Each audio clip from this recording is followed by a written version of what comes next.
Pal? Is this a theatre? Oh, well, what do you know, eh? Me in a theatre. I never expected this. I'm on stage. Aye. I'm an actor now. Here, watch this. Right, I've just realised I'm the only person facing this way. You lot are looking at me. I'm the centre of attention. Now, that makes a change. Right? Me. I'm Sparky.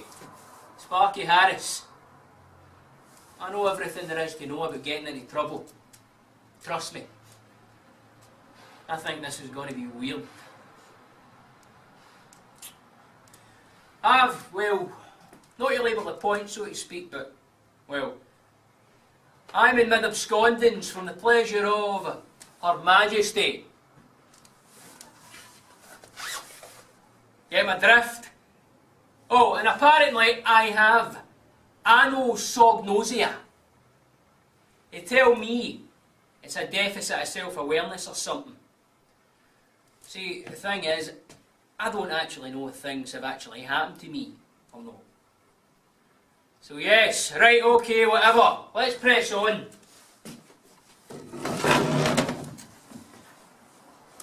I had a dad, which was technically and genetically true, I suppose. But I elaborated when I was at school. So instead of saying that he was just a cowardly weak individual for just doing what known as, I said, your guy was around, but just worked a lot, you know. Now I know that my mother was friends with the mothers of my friends, but come on, let's deal with this. Mothers don't have an understanding of the psyche of a complex 7-year-old like I was. So no doubt she didn't think she needed to check with her son regarding the creating of a fictitious father. So I suspect that everybody else knew, but never had the heart to tell me. Now, to the more recent, present day and inconvenient dilemma I'm currently in. Well, see, it all started with a parking ticket. I just went into the shop for a second, a loaf of bread and a Twix. 3 minutes max when I got back out the shop. The ink was still wet on the ticket, and I saw it just flapping away underneath my windshield wiper. I looked around. Then I clocked the smarmy wee uniform bastard, just swaggering off, smugly tucking away his electric book, thinking that he'd scored another brownie point by booking some innocent motorist. He saw me coming though, and he tried to get away by making a quick right-hand turn at the corner. I got a good running start and I raced after him, and I brought him down, crashing into the pavement. The piece of shit just flipped there like a cardboard box. I kicked his legs, and I smashed his daft walkie-talkie to bits. A few days later, I went to jail. They dressed me up in this hideous jumpsuit and trotted me out in front of the governor so he could stare at me under his bifocals while he muttered some HMP psychobabble. They let me phone my brief bully though before they threw me in the cell. Bully wasn't answering as usual, so I tried to leave him a voicemail before I got cut off. Bloody voicemails. He thinks he saves money with the machines. He's an idiot. when I got to see my view behind the bars at Berlin, there was nothing to write home about. So, as I had no pen, no paper, and no home, I didn't find that especially inconvenient. I made the acquaintance of my cellmate, who was a Pakistani origin wannabe rapper. He called himself Derelict. He spelled it D-E-R-E-L-I-K-T. He banged on in his ridiculous verbal patois about his hood, even though he's fae Balornock. Now, because me being a white guy, I wouldn't be welcome, man, to buy any stuff at his uncle's shop in Wallacewell Road. He'd modified his highly non-trend prison gear to look a bit more straight.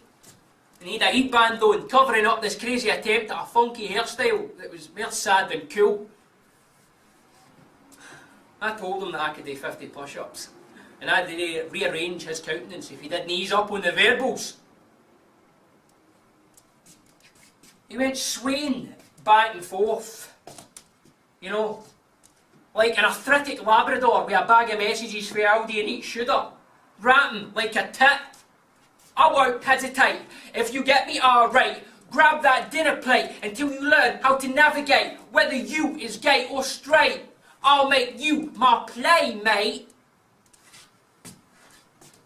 I didn't understand the half of it, but I knew it wasn't particularly nice, and as I'd already told him to shut his trumpet, which he patently ignored. So, I knocked him over, and he accidentally banged his head against the metal toilet. He scrambled to his feet, but I just pushed him back. He hit the toilet again. This went on for a while, and each time he kept hitting the lip of the loo, getting worse by the minute. Eventually he fell unconscious.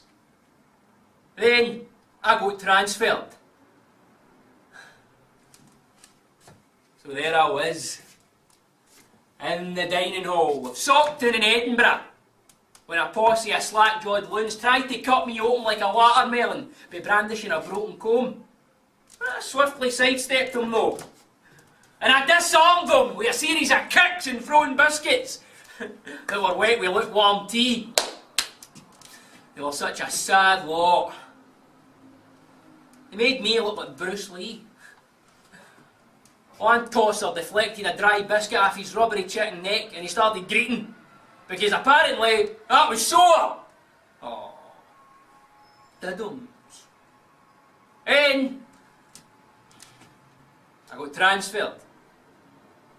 Out in the exercise yard at Peterhead, I was walking the circle and listening to the whoosh of the nearby sea or the high walls.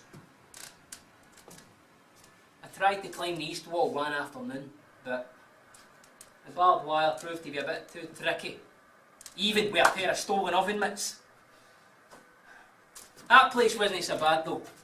You could sit in your cell and listen to the waves and the birds outside, and it got kind of peaceful, you know. Later, in the yard I was walking about and I heard this kind of buzzing sound. Nobody else was outside. And then I looked down and I saw this tiny remote control car make its way toward me.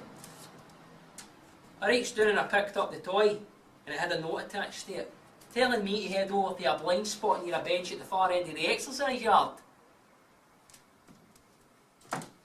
When I got there, I heard a voice. A woman's voice. I looked around cautiously, but I couldn't see anybody. And then, up here, the voice said.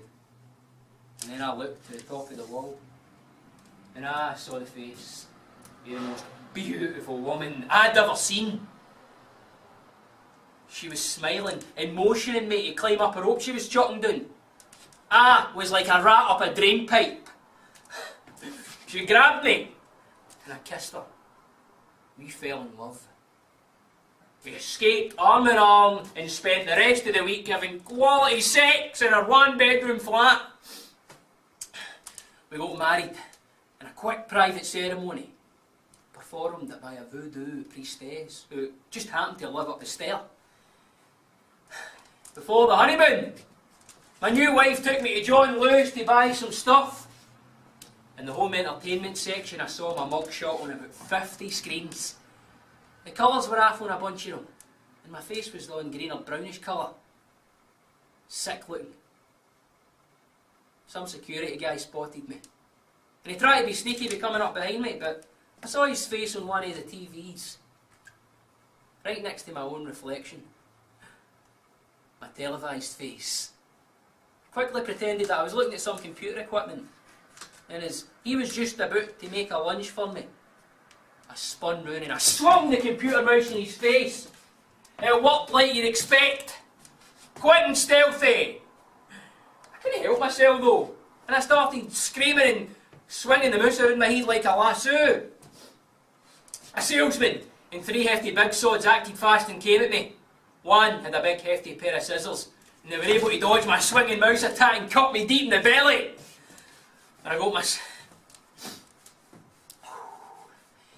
The paramedics came and got me, took me to hospital, where I got myself 32 stitches and a couple of staples. Then I went back to jail. In strange ways, I spent most of the time writing letters to my beloved. See, I know her name is Kathy, but I haven't learned how to spell it yet.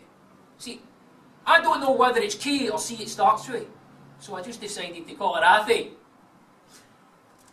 Athy is a cousin who works for the security company that makes the keys for the prison. She used her connections and kissed me a few concealed keys on one of her visits. I was able to retrieve them without much hassle. She even put them in a wee pink envelope with my name on it, and the ink stayed on even though it was in my mouth and covered in saliva for a while. We planned to meet the following evening in the nearby Tesco car park. The next morning at breakfast, I told all the lifers that I'm as good as out. Lifers don't give monkeys. They're in for good. I told them I'll get one of their wives to pull the same trick. But most of them are gay now. They won't do anything with a woman. Still, I got a tattoo to show my loyalty to my prison brethren. A heart with a ball and chain around it. Cutting a long story short, I made my escape the very next day. In the nearby Tesco car park, I found Athy's rusted out blue Volkswagen. She was asleep inside, with an unopened tube of Pringles in the passenger seat. I tapped on the window to waken her up. We embraced quickly and then made for the exit. Once we were on the motorway, we were chased by helicopters and loads of police cars. We ran over a strip of spikes and spun wildly into an industrial concrete wall, flipped over the barrier into the opposing traffic, smashed into a pig-full truck which straightened us out. We continued to drive on our burst tyres though, and we found the nearest exit where we lost our pursuers on a rural road somewhere in the dark. Unfortunately, we ran out of petrol, and we had to trudge across a muddy field. And suddenly, out of nowhere, we were hit with spotlights. Helicopter blades were blowing dirt in our eyes. Fucking stop! Somebody shouted. The way the cops were talking, I knew they'd been tipped off. I bet it was her fucking snarky cousin. Little grassing bastard. In the back of the police car. Me and Athy, we stretched our arms from behind our backs and we held hands, and then I'd realised I'd lost my ring. Then I went back to jail.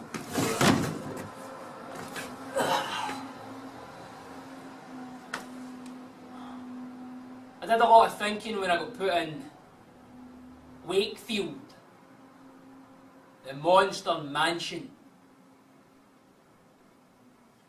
I thought about love and second chances, and practising yoga, and the state of onions after a week in the larder. There was that many important things to think about at that point in my life. That was one of the toughest prisons I'd ever been in. I even had a job, like I was going to be there for a while. I was put in charge of popcorn and refreshments. I had to make sure that the kernels didn't get burnt in the popper. for the film screening for the selected few on Friday nights. I'd been contemplating transforming the hot oil into a burning chemical weapon. But I never quite got into that one. The last film I saw in there was Rain Man. I liked the bit when Dustin Hoffman freaked out when Tom Cruise tried to get him on the aeroplane. I think I'll do that the next time they try and get me in jail. I'll screech in a high voice and recoil and figure out some crazy nonsense in my head. Aye. I'll just be like that guy.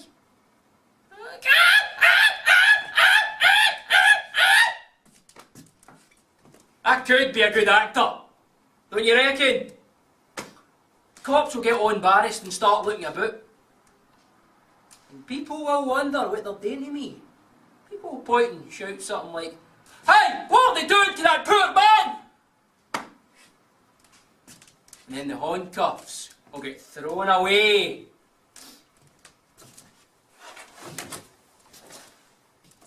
Result!